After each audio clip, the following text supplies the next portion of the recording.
Gusto mo bang magsimula ng food business pero maliit ang puhunan? Narito ang 10 food ideas na pwedeng pagkakitaan.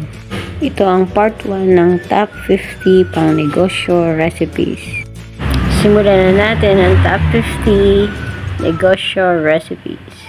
Number 50, mini donuts. Magandang option para sa school, office at online selling. Starting capital is around 700 to 1,500 pesos. Number 49, cheesy sticks. Simple ingredients, madaling ipak, perfect na pang merienda business. Number 48, kikiam. Pwede siyang ibenta per piece or by serving, lalo na street food setup. Number 47, fishball. Isa sa classic Pinoy street foods na pwedeng simulan sa maliit na puhunan. Number 46, kwek-kwek.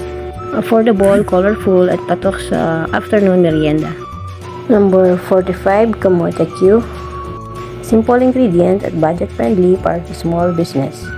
Number 44, banana Q. Madaling ihanda at magandang dagdag income business sa kapitbahay.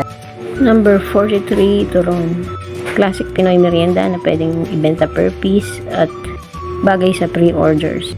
Number 42, siopaw. Mas mataas ang starting capital pero pwedeng ibenta sa mataas na price point. At number 41, ito ang siomai.